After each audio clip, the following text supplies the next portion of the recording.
Não, tá Ah, para. não fala espanhol. Boa noite. Boa noite, gente. Hoje mais um dia de live, mais um dia de momento de comunhão e aprendizado. E nós teremos o prazer de ter conosco um grande homem, Reverendo Paulo Brasil, do qual eu tenho um carinho imenso e tenho um grande aprendizado pela vida.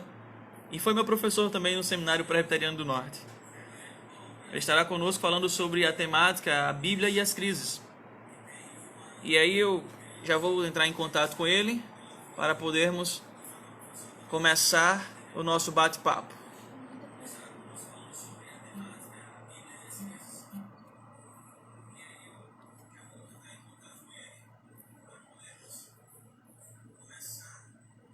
Boa noite, Andréia. Deixa eu ver se o reverendo aparece. Pronto, já deu um sinal aqui. Boa noite, Kelly.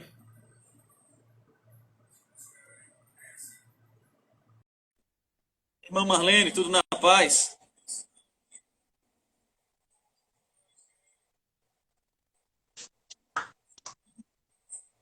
Reverendo? E aí, meu filho? Estou ouvindo o senhor, mas não estou lhe vendo. Então, troca de óculos, viu?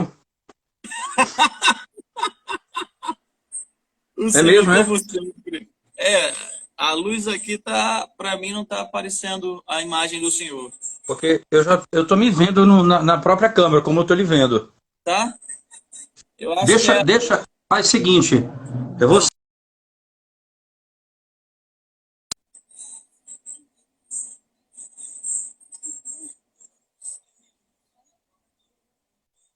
Deixe-me voltar aqui, contato com o reverendo Paulo Brasil.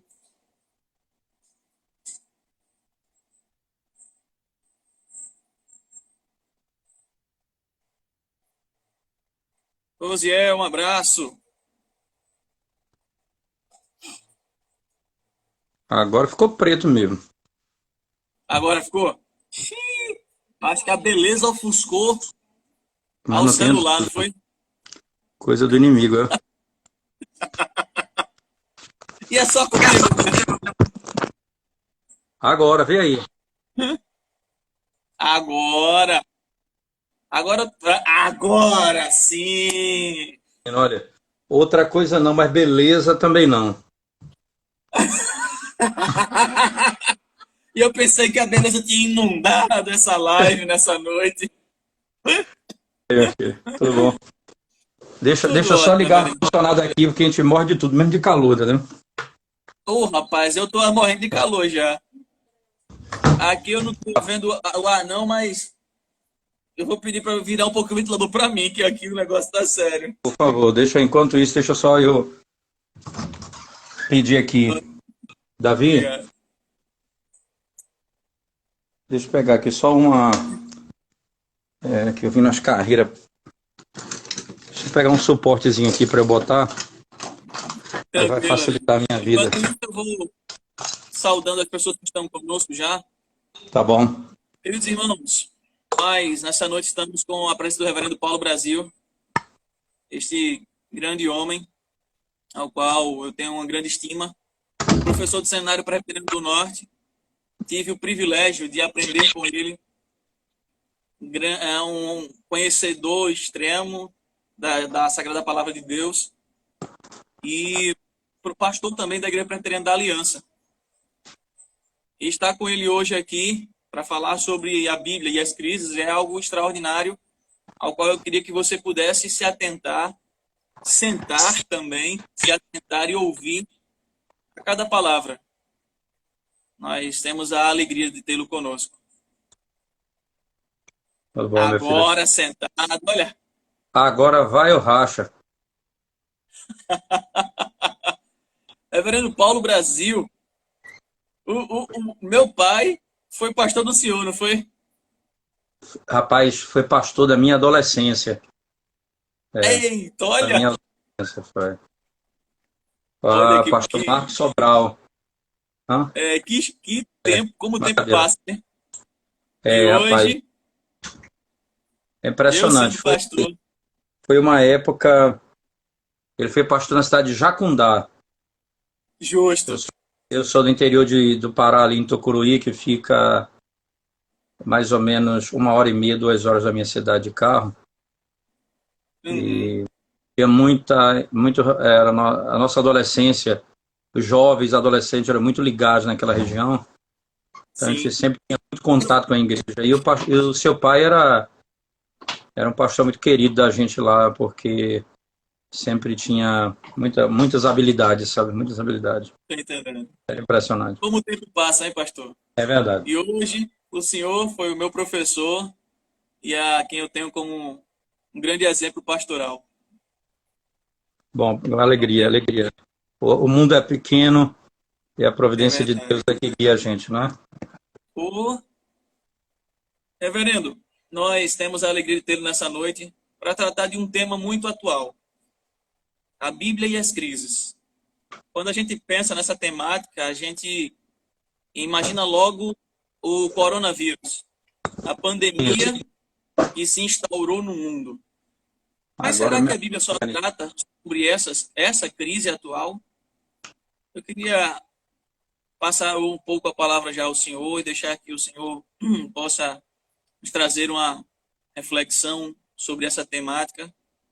E, se Deus permitir, em alguns outros momentos, a gente ter algumas outras perguntas. tranquilo.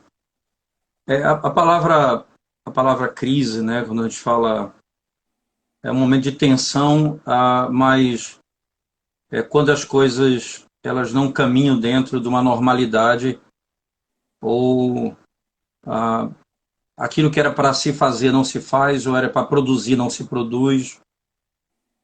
Então, tudo começa, é importante nós sempre voltarmos para o começo de tudo, né? Acho que quando a gente entende a entrada do pecado no mundo, porque o sofrimento e a crise e a luta que se tem na história, né, ela tem causas variadas, mas nenhuma delas se apartam do fato de que Deus foi que determinou e por uma razão clara ele conduz tudo isso. Então, quando a gente volta lá para o início, quando Deus criou o homem, criou a mulher, os colocou no jardim do Éden, não havia conflito, não havia crise interna, não havia luta interna para obedecer ou não.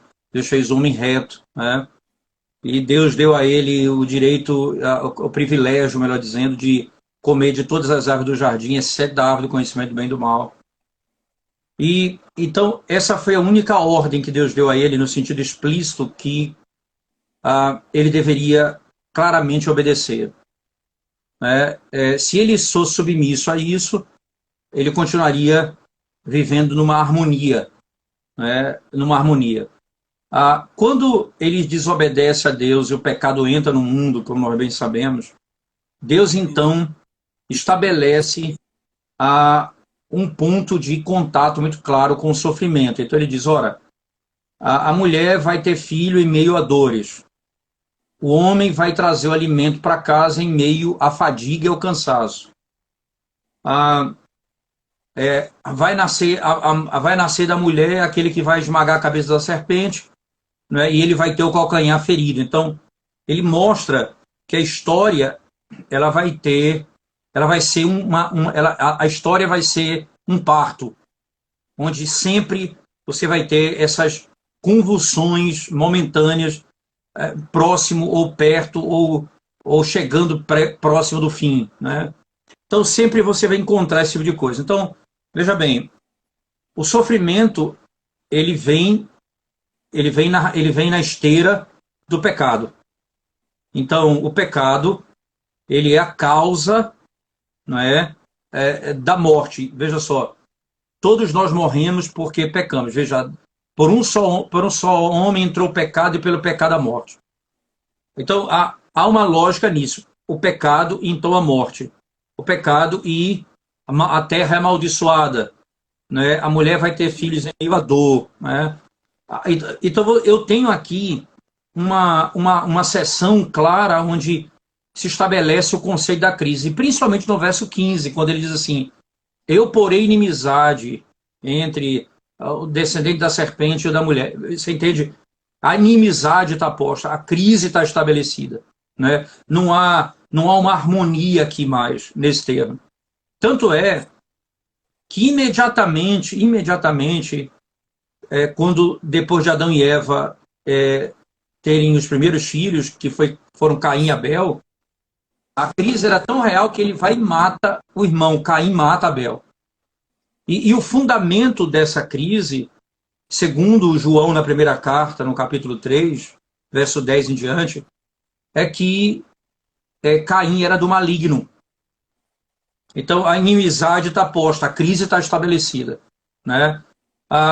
Essa crise entre as pessoas, ela tem como base a crise com Deus, isto é, há uma ruptura do relacionamento com Deus e, consequentemente, uma ruptura no relacionamento com o próximo.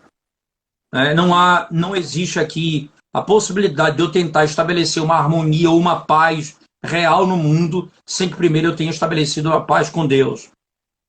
Antes de Deus perguntar a Caim onde está Abel, teu irmão, ele perguntou para Adão: onde estás? Então, Adão, onde estás? A primeira questão diz respeito à relação dele com Deus.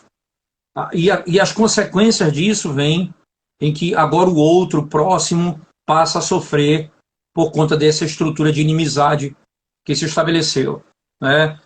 O próprio Senhor Jesus Cristo vai dizer em João: eles vão pegar vocês, vão levar para a praça, vão queimar vivos, né? E tudo isso eles vão fazer dizendo porque eles estão cultuando a Deus, mas eles não me conhecem. Quer dizer, eles são inimigos de Deus. Então a história, ela fala de uma inimizade que foi colocada e estabelecida no início de toda a história, por causa da entrada do pecado. E isso se faz quando você tem crise, o povo se levantando contra Israel, né? O povo querendo destruir o templo, a terra. Todas essas ações, elas são inimizades contra o povo de Deus. Então eu tenho aqui, no caráter de relacionamento entre os homens dessa terra, aqueles que não são filhos de Deus, naturalmente, eles odeiam ao Senhor e, consequentemente, odeiam a igreja. Se você lembrar lá do texto de João que eu citei na primeira carta, no verso 11, ele diz assim, ele faz uma conexão direta, ele diz assim, Caim matou Abel porque ele o odiava. E por que o odiava? Porque as obras de Abel eram justas e a dele não eram justas. Aí João para e diz o seguinte: filhinhos, não vos maravilheis se o mundo vos odeia. Então aí ele diz, ora, Caim e Abel é a figura exata do mundo e a igreja. Então vocês não se surpreendam, porque o mundo nos odeia. O mundo odeia a Cristo, por isso que eles mataram a Cristo, né? O mundo odeia, naturalmente o mundo odeia ao Senhor. Então essa crise está estabelecida. Ora, junto com a entrada do pecado, o mundo sofre. Então Deus disse que ia amaldiçoar a terra por causa do pecado. Então, por causa de Adão, a terra é amaldiçoada. Então nós temos aqui montado o palco de uma crise de pessoas, não é? Por causa da sua fé, ou não, e uma crise com a própria criação, onde o homem, não é, vai sofrer os danos nesse mundo, e Deus vai julgar o mundo por meio da criação. E aí deixa eu falar um pouco mais sobre isso, que talvez seja o aspecto mais importante para a gente. Entendido a origem, a gente então pode entender agora, tentar entender, não é, como que se deu o julgamento de Deus no Antigo Testamento contra os inimigos do Senhor e do povo de Deus. Como foi que aconteceu? Então, por exemplo, vamos pegar aí logo em seguida no capítulo 5 de Gênesis, quando você tem a história de Noé, por causa da violência. É engraçado. No capítulo 4, o filho de Caim, um mata uma pessoa porque pisou no pé, outro porque o feriu. Qualquer motivo, a vida perde o valor. Um deles casa com duas mulheres, não é? E o que acontece? Capítulo 5 vai dizer que a violência tomou conta. A violência tomou conta. Então, eles eram maus, eram violentos, o coração deles desde cedo mostrava isso. Então, como é que Deus vai punir? Com a criação. Então, Deus manda a água do dilúvio, entende? Então, a própria criação, a própria natureza, ela é instrumento de Deus para punir o homem no seu pecado. Ela é instrumento de Deus para punir. E veja, não apenas nisso, a gente pode ir adiante. Aí acontece do dilúvio acabar, não é? Você tem a história de Abraão e toda a história até que ele chega no Egito, final de Gênesis. Então Israel está ali no final de Gênesis, já no cativeiro, já na Babilônia, desculpa, já no Egito, no final de Gênesis. Então começa uma perseguição contra o povo de Deus no Egito. A inimizade, né, do povo era grande, o ódio era tão grande que eles queriam matar, que eles não crescessem tanto, eles já estavam um número muito grande, e começam a oprimir demasiadamente o povo de Deus. O que acontece? Deus manda Moisés libertar o povo. E como é que Deus faz? Ele julga a nação. Como ele julga? Por meio de pragas. E essas pragas, elas são feitas como? Pela natureza. Aí Deus manda a água se transforma em sangue, rãs, piolhos. Você lembra? Gafanhotos. Então, tudo isso, todas essas coisas são da criação divina, né? E elas são usadas por Deus para punir o homem. Para punir o homem. Nisso, Deus se torna conhecido. Porque, como diz o próprio Deus no texto do capítulo 14 de Êxodo, ele diz: e eles saberão que eu sou o Senhor. E eles saberão que eu sou o Senhor. E aí o ápice da destruição do Egito foi o mar Vermelho, que os engole.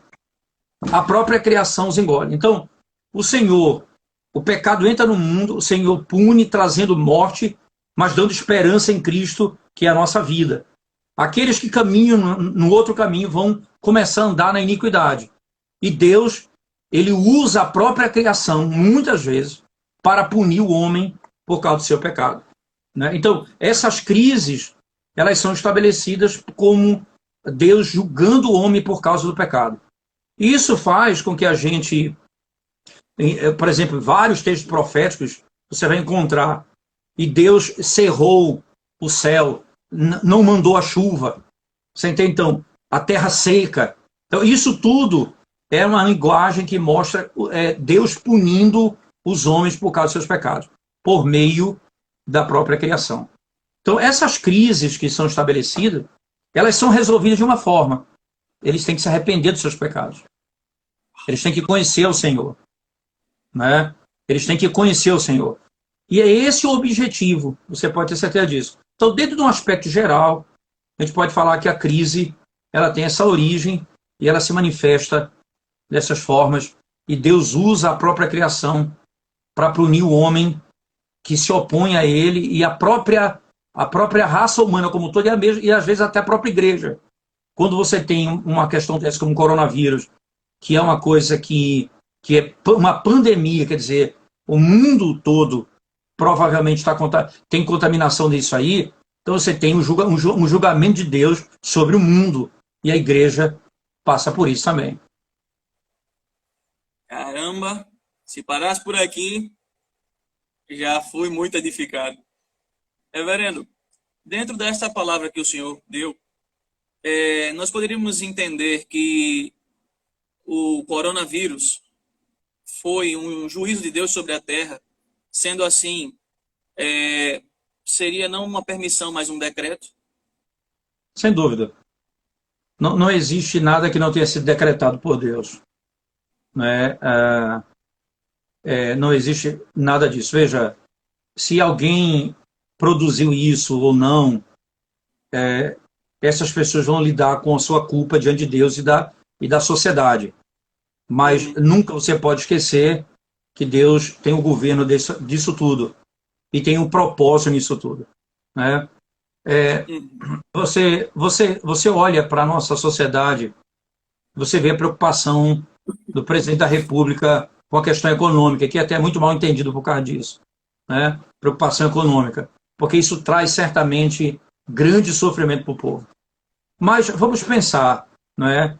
Ah, como, como que é muito intrigante você ver que toda uma estrutura social, toda uma riqueza, toda uma produção, a vida numa normalidade, Deus dá um basta nisso e põe todo mundo parado, né, para que as pessoas elas lembrem que elas não têm o domínio sobre a vida delas. Quantos planos, quantos projetos, né? Quantos casamentos agendados agora, quantas viagens programadas tiveram que ser desfeitas, né? Quanta coisa, né? Então o Senhor, num aspecto mais positivo, ele está aqui chamando as pessoas para, no mínimo, elas reavaliarem a vida, né? E talvez as pessoas saiam até piores, porque vão sair mais espiritualizadas no sentido pecaminoso da coisa, né? Achando que ela tem que se preocupar menos com o mundo, com a riqueza, mas não é esse o ensinamento que Cristo tem para te dar. Ele tem para dar que você não depende de você mesmo, você depende dele, né? Se você não confiar nele, você não esperar nele, você está perdido.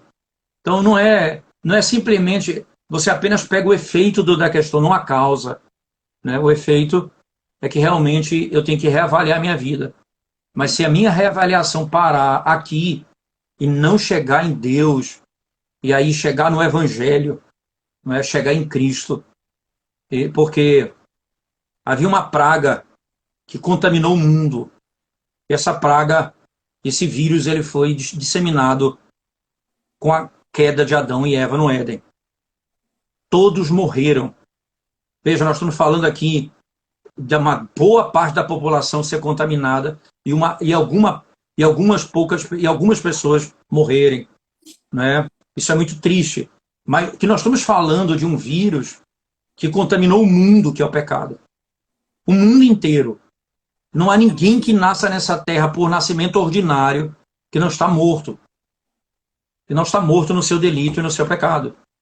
Né? Não há um. Então, aí vem Cristo e ele se coloca no meio do arraial como sumo sacerdote e estanca a morte. Quando ele leva sobre si o nosso pecado e nos restaura. Né? Então, nesse aspecto, eu tenho que olhar para o Evangelho aqui. Eu tenho que olhar para o Evangelho, eu tenho que entender que a possibilidade de eu ser contaminado por um vírus desse e vir a morrer é real. Mas tem uma coisa que é mais real do que isso.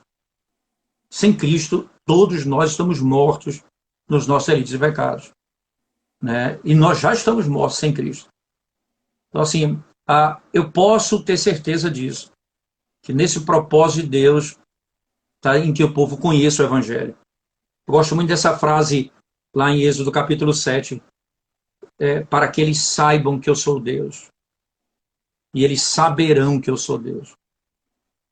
Essa é a grande questão. Uau! Reverendo, sabemos que a mensagem que Cristo nos trouxe é a mensagem de arrependimento.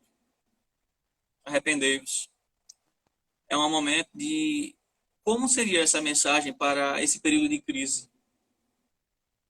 Como ela se adequaria e como ela deveria ser entoada, anunciada, bradada aos corações? Acho que o grande...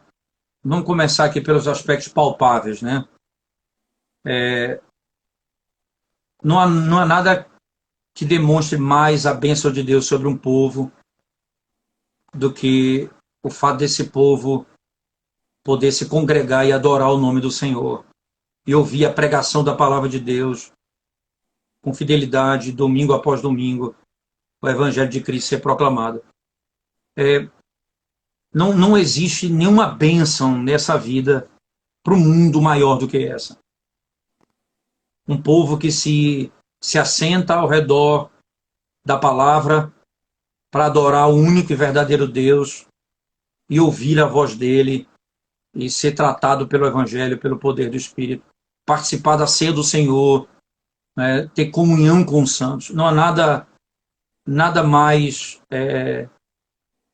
glorioso que isso. Então eu posso dizer para você que o contrário é verdade também. Nós somos impedidos de ir para a igreja. Então sim, nós estamos debaixo de maldição. Não, se não há bênção maior para uma nação do que ter o culto a ele, a Deus, certamente é maldição não poder cultuá-lo em Santa Assembleia. Então, a primeira coisa, antes de nós olharmos para o mundo, é olharmos para a igreja, para nós mesmos. E nós nos arrependermos dos nossos pecados. Quantas pessoas não davam valor ao culto ao Senhor? Quantas pessoas podiam ir para a igreja e não iam? Quantas pessoas podiam adorar e ir para assistir jogo de futebol? Quantas pessoas ficavam até a madrugada do domingo jogando online, videogame, sei lá, e no domingo não ia à casa do Senhor adorar o Senhor? Então, o Senhor diz, agora eu vou lhe mostrar que não é somente quando você quiser, você não vai. Né? E o Senhor pune a igreja. Quando participarmos da mesa do Senhor sem saber o que estávamos fazendo, quando participarmos sem dignidade, sem compreender o que estávamos fazendo, vivendo na iniquidade, o Senhor vai lá e fecha a mesa. Ninguém vem. Veja, não participar da mesa na Bíblia é disciplina. O Senhor disciplinou sua igreja. Alguns querem burlar a lei, querem ter uma ceia online, querem burlar, eles não querem ver o juízo, eles acham que não é isso que ele está fazendo. E aí os falsos profetas estão dizendo para ele, não é isso, não pode ter online, não. Eles não estão parando para se arrepender dos seus pecados, como todos nós devemos fazer. Então, no primeiro momento, a igreja tem de se curvar diante de Deus. A igreja tem que confessar os seus pecados. A igreja tem que abandonar os pecados. Né? E valorizar aquilo que Deus nos ordenou fazer. Então, o primeiro grande arrependimento é o nosso. Agora, para o mundo, a gente precisa proclamar o Evangelho de Cristo. Eles não têm esperança, eles estão atordoados. Nós não precisamos estar atordoados. Nós sabemos para onde nós vamos. Nós sabemos quem é o nosso Deus. E que o vírus foi ordenado e está debaixo do domínio dele. Ele não vai um passo para frente nem para trás, sem que o Deus, Criador dos céus e da terra, ordene essas coisas. E governe, e dirija todas essas coisas. Certo? Então, o mundo precisa se arrepender. O mundo precisa se arrepender dos seus pecados. E agora é hora de pregar o Evangelho. É hora de proclamar o Evangelho com mais fidelidade. Né? E como eu disse ontem a um amigo, é necessário que os pregadores da prosperidade se calem.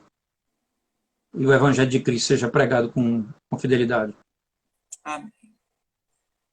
Eita, reverendo, é muito bom ouvir o senhor. É bom demais da conta. Alegria estar aqui. Há uma pergunta colocada aqui, inclusive na live, que eu queria trazer ao senhor. Qual deve ser o entendimento da igreja diante desta pandemia?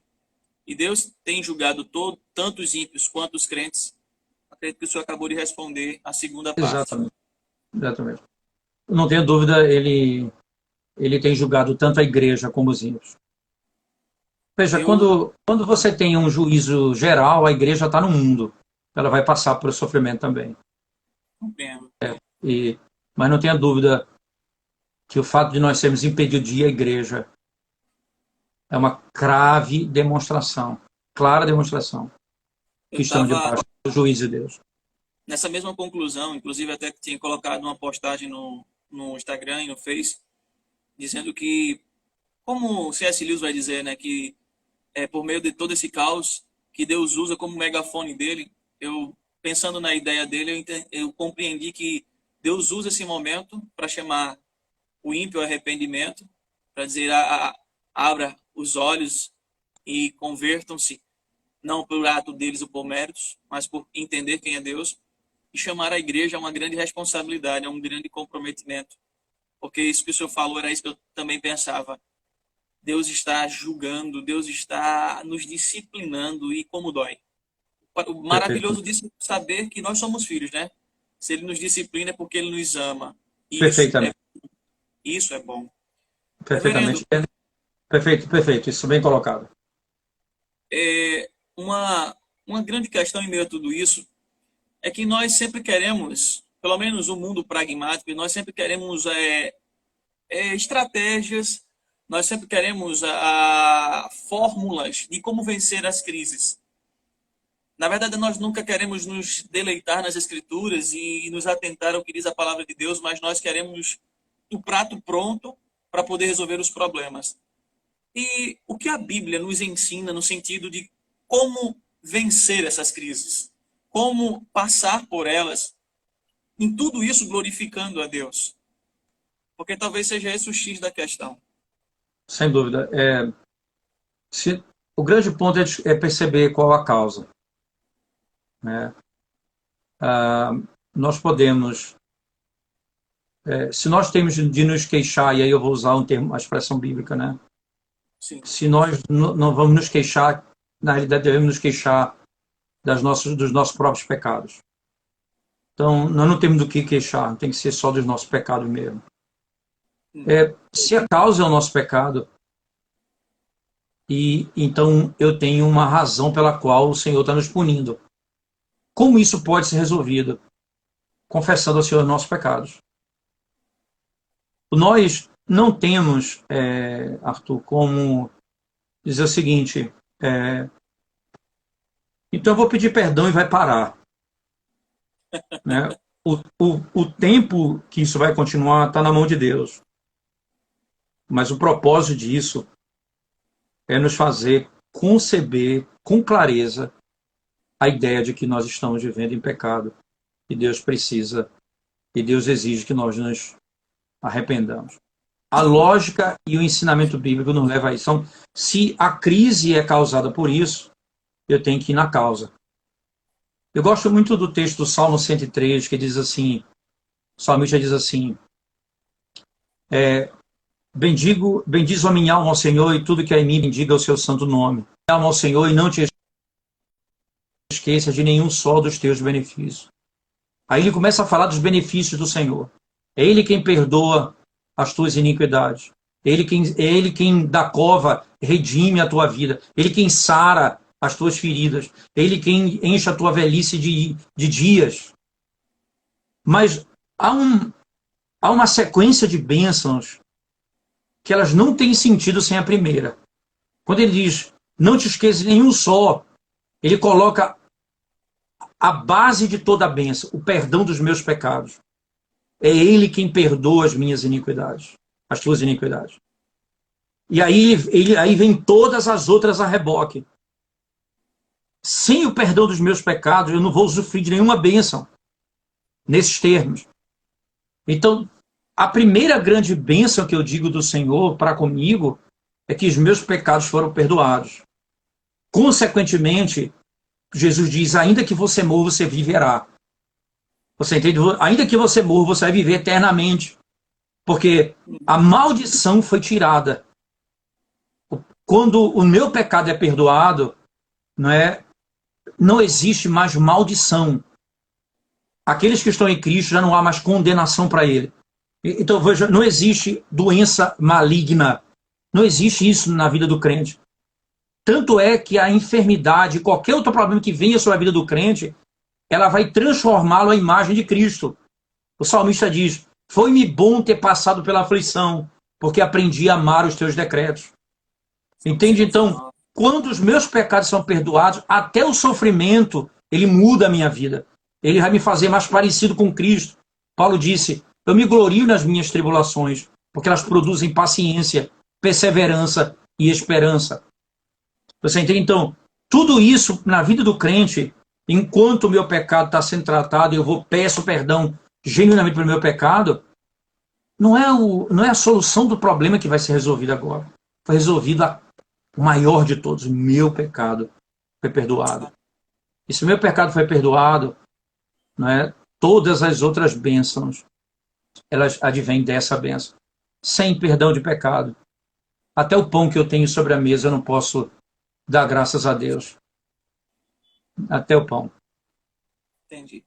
Reverendo, o senhor colocou nessa expressão aí, e eu vou tentar compreender assim como crises internas devido aos pecados.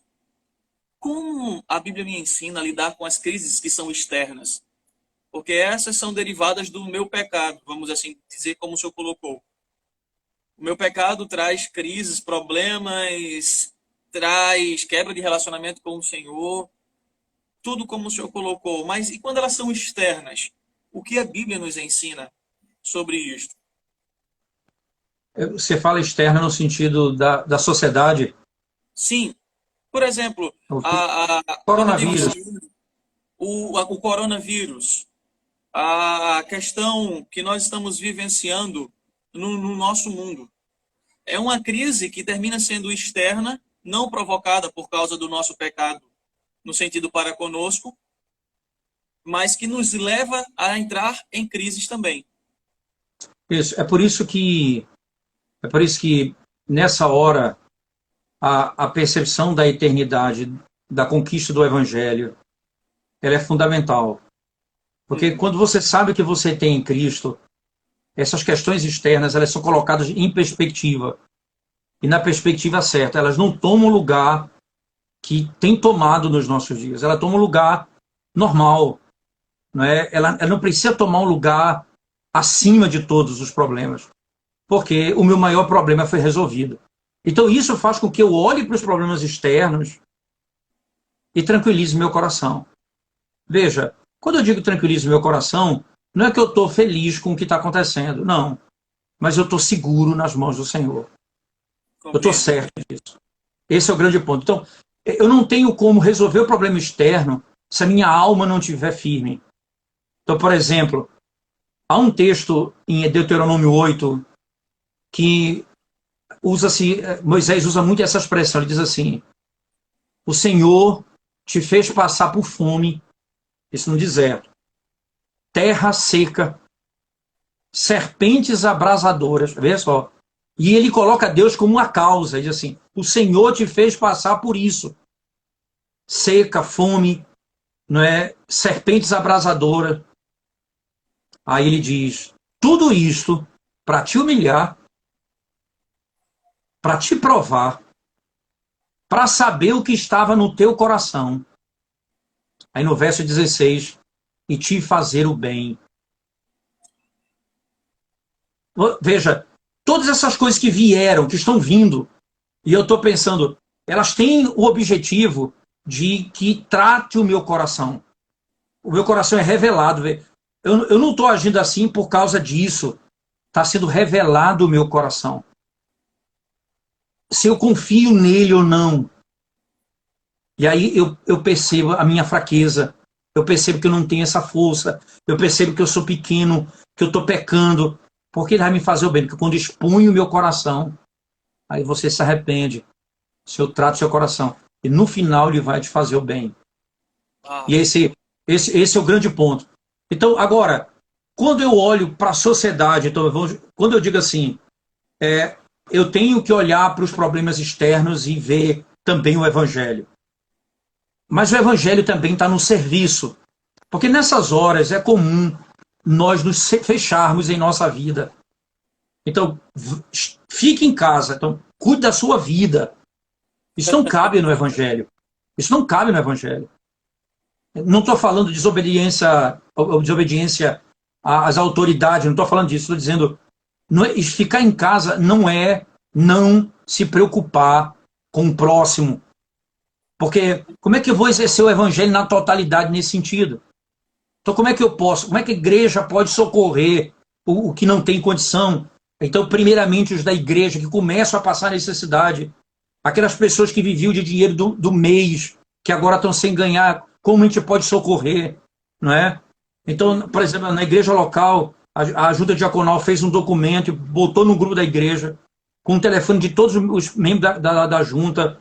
Qualquer dificuldade que eles passarem, ligar para a diaconal, para a gente poder ver uma maneira de socorrer os irmãos para passar por isso. Então, nessa hora, a gente vai aliviar a dor do nosso irmão. E tendo condição, a gente socorre os de fora, até os que estão mais longe da gente. Não é? E nesse aspecto, a gente pode transformar isso numa grande bênção. Uma grande bênção. Numa oportunidade de servir. numa oportunidade de servir. E quando a gente fala em servir, servir ao outro, nós estamos falando no Evangelho. Ora, um dia, né, chegou uma mãe com pé de Cristo e disse: Senhor Jesus, quando entrares no teu reino, coloca um filho meu à tua direita e outro à tua esquerda. Aí Jesus, depois de dialogar com ela, em Marcos 10, ele diz assim: ora, no mundo é assim. Tem alguém assentado no poder, os outros estão subordinados a ele. No meu reino não é assim. Quem quiser ser o maior, seja o menor. Quem quiser ser grande, seja servo. Aí ele diz: assim como eu, que não vim ser servido, eu vim servir e dar a minha vida por resgate de muitos. Ora, o Evangelho não só vai tratar com a minha alma no sentido de lidar com a minha culpa, o meu pecado, mas ele vai também me fazer servir. Se tem uma característica do crente, depois da salvação como consequência, é o serviço, é o socorro, é a ajuda. Então, eu olho para a crise, resolvo as questões da minha alma, e nós temos a resposta para tudo isso, que é o Evangelho. E nós saímos dentro daquilo que é possível para servir. Então você liga para os irmãos.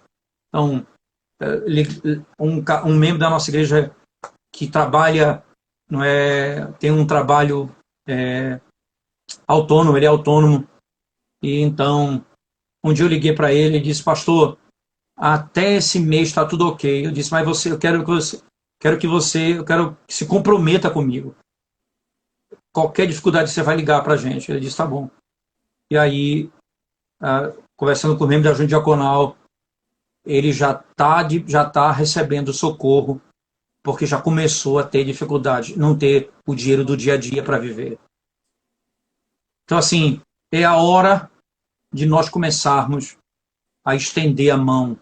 Não é a hora de simplesmente vamos agora guardar dinheiro, vamos economizar. A gente tem que pensar na nossa família. É verdade. Mas tem que pensar nos irmãos e na igreja, pessoas que vão sofrer muito nesses dias. Reverendo, eu agora consegui visualizar uma pergunta do Muca Vitalino. Ele estava dizendo que o senhor tem voz de anjo. Diz para ele que ele é muito simpático, viu? O senhor estava falando em textos anteriores, aí a pergunta veio agora. Ele perguntou se é cego, esse é cego por causa dos pecados dele ou dos pais. Está falando no texto de Salmos. Eu não sei se a gente vai conseguir agora relembrar.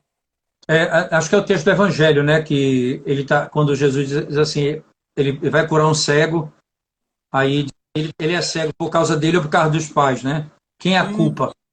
Sim. Aí, isso é para a glória de Deus, né? De fato. Isso é para a glória de Deus. E aí, né? Independentemente da culpa, Sim. há um fim. A glória de Deus. A glória de Deus. Né? E a glória de Deus é o nosso bem. Eu lembro muito do texto de Jeremias 29, que diz assim, né, e eu farei com que vocês que vocês amem ao Senhor para o seu bem e o bem dos seus filhos. Você entende? Quando o que nós visamos é a glória de Deus, você pode ter certeza que isso é para o nosso bem e para o bem dos nossos filhos. Compreendo. Nunca isso está dissociado. Né? Então, a causa disso tudo que a gente está vivendo é o poder soberano de Deus punindo um mundo que deu as costas a ele, uma igreja que prega o evangelho, que é um falso evangelho. Eu não me refiro a todas as igrejas, entenda isso, mas as igrejas que pregam o evangelho da prosperidade, que criam sacramentos além daqueles que Cristo estabeleceu na igreja, não é? Que dão esperança falsa para a igreja, que prometem paz quando é tempo de guerra, que prometem que eles vão ter uma vida saudável e feliz nesse mundo, quando Jesus disse: no mundo tereis aflições, tem de bom ânimo, porque eu venci o mundo. Então ele já disse o que nos aguarda nesse mundo. Então, essas pessoas, né, esse evangelho falso, ele está sendo punido. Como pode um pastor da teologia da prosperidade agora falar? Eles estão mortos, as igrejas fechadas. Para manter os impérios, ele tem de ter recurso. Tem de ter recurso. E aí tudo volta à simplicidade, tudo volta às coisas básicas, fundamentais. Tudo volta para dentro de casa, para que você, na sua casa, trate sua família. Para dentro de casa, para que você lembre e veja, a gente pode chegar a uma época que até os sacerdotes podem abandonar a fé. Até pode se esvaziar o púlpito da pregação. Pode acontecer isso um dia na vida. Mas nós, na nossa casa, nós vamos falar como Josué. Escolhei hoje a quem se vai. Eu e minha casa, nós serviremos ao Senhor. É hora da trincheira, dos fundamentos, né, da nossa vida. Isso é bênção do Senhor. Né? Porque aí a nossa casa, a nossa família, porque nesse caso nós vamos ensinar, instruir os nossos filhos, conceder uma visão correta, confessar os nossos pecados, cantar louvores a Deus e ouvir a sua palavra. E aí crescermos no conhecimento dele. Né? Isso, sem dúvida alguma, uma grande bênção para nós. Que bênção. Reverendo, o senhor falou muito sobre o culto e o reverendo Otávio colocou uma pergunta que eu consegui visualizar aqui. Reverendo Otávio, lá de Caruaru. Otávio Campos. Otávio Campos. Grande amigo, grande abraço. Rapaz bom, viu? Escreveu o livro Vox Dei, Princípio da Pregação como Vox Dei.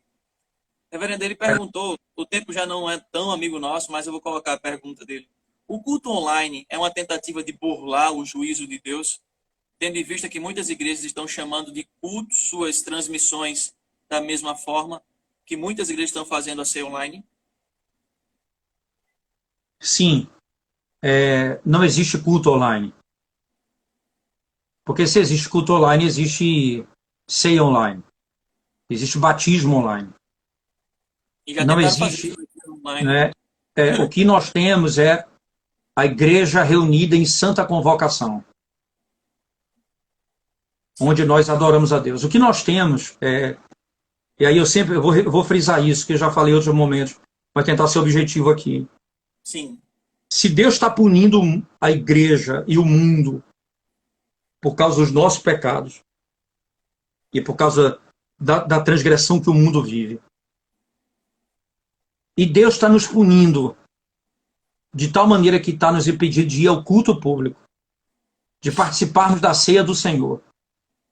Então, quando nós dizemos assim, a forma online é ordenada por Deus, tanto a ceia como o culto, quanto o batismo, então o que é que eu estou dizendo?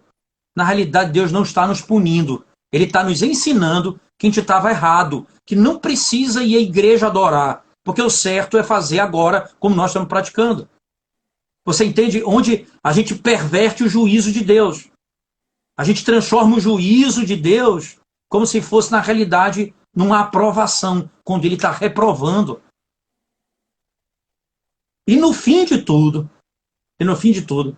o que deve ter no nosso coração é o anseio por estarmos juntos. Era assim que os salmistas faziam nos salmos de escadaria de romagem. Eles ansiavam chegar na casa de Deus. Eles ansiavam estar com o povo de Deus. Olha, nem no salmo de romagem, mas Davi, no salmo 42 diz: porque estás abatido a minha alma, porque te perturbas dentro de mim. Espera em Deus, pois ainda o louvarei. E uma das coisas que ele diz é: eu tenho saudades de quando eu ia com um povo em procissão à tua casa. Você entende? A alma está angustiada porque eu sinto falta do culto a Deus. Quando a pessoa diz o culto online é culto a Deus, você transformou o juízo de Deus, você transtornou o juízo de Deus. E Deus está dizendo, eu estou condenando a vida de pecado. Você está dizendo, Deus está nos abençoando. Exatamente o que um falso profeta faz. Compreendo. Reverendo, ainda temos 7 minutos. Reverendo Diego Ramon fez uma pergunta sobre qual a aplicação correta do texto lá de 2 Crônicas, capítulo 7, que diz: se o meu povo que se chama pelo meu nome se humilhar, orar, me buscar, se converter os seus maus caminhos. Qual a aplicação correta a esse texto? Por Porque temos visto tantas, ouvido tantas. Vamos lá, se a gente voltar para o texto, essa oração de Salomão, Justo. na consagração do santuário. Ele está falando que a oração feita ali. Lembre-se que Cristo é o santuário. Né? Então, se o povo transgredir e se apartar da minha palavra, e nós invocarmos o nome do Senhor, ele ouvirá dos céus. E aí é o grande ponto. Veja, é do santuário, mas na própria oração lá diz assim: e ele ouvirá dos céus. Entende que a palavra céu significa que ele tem o domínio, que ele é santo, que ele governa, que ele tem todo o poder. Então, dos céus não é do santuário.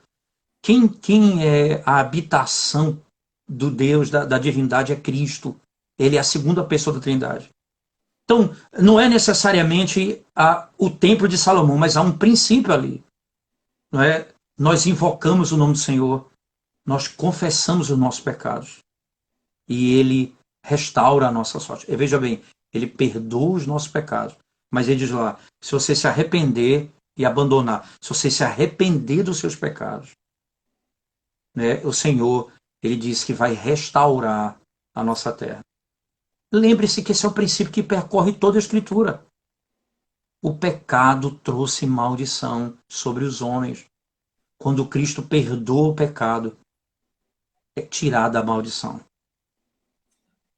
A tal ponto que a lei de Deus, que é maldição para todo aquele que é salvo por ela, não pelo Evangelho, quando nós estamos em Cristo, essa lei ela passa a ser bênção para nós. Veja, eu usei uma palavra, a lei de Deus é maldição, não porque ela é maldição, mas por causa da carne, por causa do pecado, ela está enferma.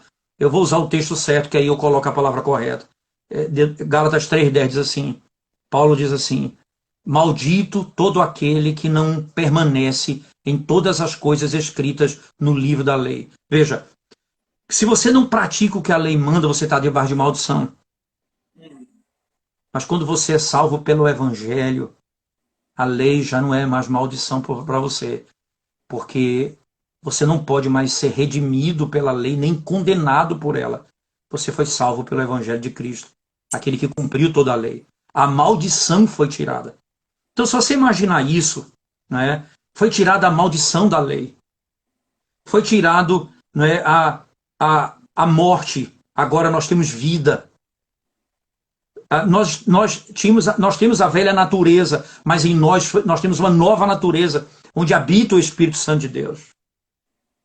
Nós somos uma nova criatura. Você entende? Então, nós vivemos num mundo onde nós vamos sofrer, nós vamos padecer, vamos passar por lutas, mas nós temos uma certeza. Né? O pecado tendo sido perdoado por Cristo, a nossa sorte é restaurada. Aquela oração, ela mostra que se Cristo perdoa os nossos pecados, a nossa terra é restaurada, a nossa sorte é restaurada. Isso vai ser tão claro que quando chegar no fim de toda a história, quando o pecado, o diabo, o mundo e aqueles que seguem o diabo forem lançados para fora, nós vamos voltar a usufruir de uma terra chamada Novo Céu e Nova Terra, porque lá não habita mais pecado. Você entende o ápice disso? Essa é a glória disso aí. Se o Senhor perdoa os nossos pecados, a nossa vida é restaurada. Que palavra maravilhosa, que live graciosa. O seu diácono aqui estava dizendo que as suas palavras, estava dizendo a Muca Vitalino que as suas palavras, André Salgado, viu? As suas palavras continuam redondas. As palavras, no certo sentido, refletem quem fala. Tá vendo? Ele é um amor de pessoa, cidadão. Eu encontrei uma vez a pessoa maravilhosa. Reverendo, a nossa Sem dúvida. gratidão, Sem dúvida. nossa alegria em tê-lo. O senhor sempre soube e sabe que eu tenho uma admiração imensa pelo Senhor. E externo mais uma vez aqui. E a minha alegria de poder, em meio a esse distanciamento, por causa da pandemia, essa presença virtual e poder ouvir e aprender muito com o Senhor. Obrigado mais uma vez. Eu quero Arthur, sempre é convidar... bom, sempre é bom. Sempre é bom falar com você. Abraço na esposa e toda a igreja. Que Deus lhe abençoe grandemente. Sim. E eu quero deixar um convite aqui a todos que estão conosco a seguir o Instagram do Reverendo Paulo Brasil. Paulo Brasil. Segue lá, Paulo Brasil Souza, correto? Isso. Pronto. E também segue nós temos os encontros todo dia, às 18 horas, correto. onde nós temos estudado as escrituras juntos. Nós estamos estudando agora as 7 cartas às igrejas na Ásia Menor. Hoje nós estudamos Filadélfia. E todo dia, às 18 horas, a página da nossa igreja no YouTube é IPA, Igreja Presbiteriana da Aliança. Você coloca /Paulo Brasil, que você vai encontrar a página facilmente. Deus abençoe. Queridos irmãos, eu quero, antes do Reverendo Paulo Brasil sair, eu quero deixar um convite para terça-feira. Terça-feira nós vamos estar com o genro do Reverendo Augusto Nicodemos, Reverendo Ronaldo Vasconcelos, tratando sobre o tema O Mundo Pós-Pandemia. Terça-feira, a live às 20 horas com Ronaldo Vasconcelos. Hoje é reverendo da Igreja Presbiteriana lá de Casa Caiada. Menino extremamente estudioso também, conhecedor das Escrituras. E com certeza teremos o mesmo momento de conhecimento como foi nessa noite. Reverendo Paulo Brasil, mais uma vez. Deus abençoe, meu filho. A minha gratidão, Deus continue te abençoando, Deus continue lhe usando. E saiba que cada momento perto do Senhor é uma tonelada de conhecimento, a qual eu fico extasiado em poder Essa ouvir. a palavra tonelada é ambígua, viu? Não. Brincadeira. Eu sei. Olha o Muca falando aqui, ó, rolou beijão aí, ó. Dê papo não. Um abraço, meu filho. Deus abençoe. Um abraço na família, que Deus continue abençoando o Senhor mais e mais. E espero breve, Deus permitir nos vermos e poder dar esse abraço de forma fraterna e física, tá bom? Amém. Deus lhe abençoe, meu filho. Obrigadão. Tchau. Um beijão, pastor. Fica na paz.